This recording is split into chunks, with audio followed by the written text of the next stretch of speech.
Steampunk Honesdale took the lake region by storm when several hundred spectators, enthusiasts, and vendors from around Pennsylvania descended on Main Street. Steampunk incorporates technology and aesthetic design inspired by the 19th century industrial steam-powered machinery. However, the steampunk culture embraces so much more than just design, creativity, and fashion. Adaptive reuse is a strong component of the community. Vendors displayed functional items made from materials that would have ended up in landfills. So we just kind of put our own personal spin on it. We try to make things that we like, that we enjoy, and things that we think are usable and functional. The event was publicized through Steampunk Pennsylvania, and several vendors traveled hours to be a part of the event. I found this on the Facebook page for Pennsylvania Steampunk, and we thought, hey, that sounds like fun. So we came on out and we drove 3 hours north from York, Pennsylvania to come up into this lovely little town. It has been a fantastic experience. We're looking forward to it. We've already talked to the promoters. They say that they are going to do it again next year, and we absolutely plan to be a part of it again. Welcome to the region in that we're down by York, Pennsylvania. I'm in Lidditz, which is a little town about 20 minutes north of Lancaster, but we drove 3.5 hours to come up and do this show specifically because this is a first-year show. We like the idea of helping out the small towns. Steampunk Honesdale attracted people of all ages, from 7 to 70, wearing their best steampunk attire. You guys came out from Steampunk Honesdale, and what is the most fun thing about steampunk for you guys? I find it extremely fascinating and cool. Just the fact that there's futuristic technology, but it's powered by steam. It's very interesting. It's like Taking you back in history, that's pretty cool. Yeah. And yourself, sir? I really like just being able to like kind of dress up and be whoever you want to be. Like just the awareness of that is so fun. That is cool. And you, sir? I like the gears and how it's all watch-like. The day featured several events, including a steam-powered locomotive on the Stourbridge line.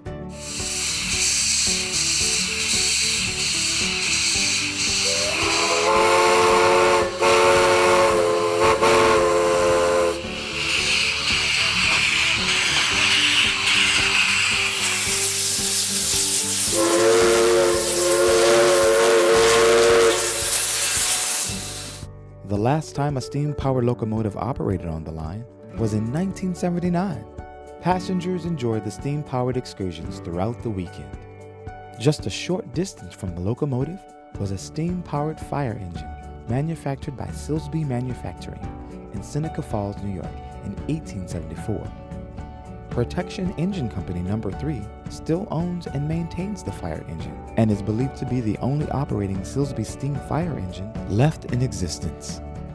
One of the most unique events was a steampunk tradition known as tea dueling. Tea dueling is a steampunk sport, if you will.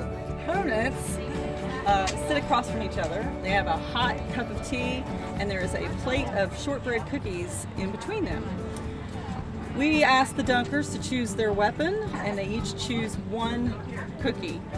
They grab it by the corner, and on our command, they dunk it into their tea.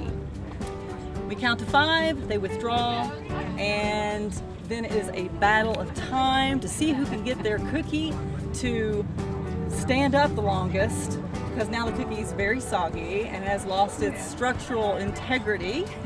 The winner actually is the last person who can cleanly get the cookie in their mouth without having any bits or pieces drop back into the teacup or onto the table or on their person.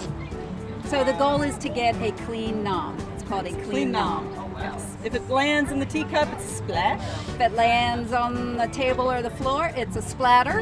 And if it lands on your person, it's a splash. And a splodge will win over a splash or splatter if nobody can get the cookie in their mouth. In a sudden death, yes. Aside from all the events taking place on Main Street, steampunk vendors displayed products with a high level of craftsmanship.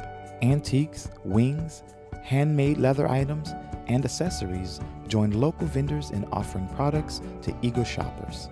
The Wayne County Arts Alliance had several exhibits on display, and Harrison Designs had an impressive collection of battle bots, futuristic guns, and a scale Stourbridge Lion in progress, displayed in Central Park. This is a Stourbridge Lion replica.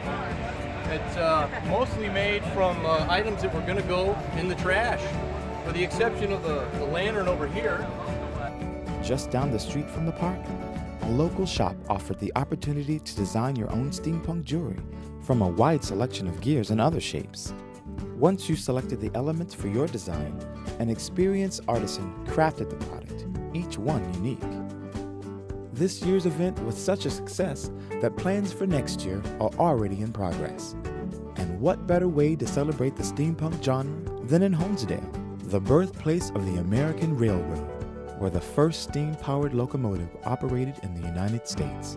For Steampunk Honesdale 2018 and all the other great events sponsored by the Greater Honesdale Partnership, go to visithonesdalepa.com.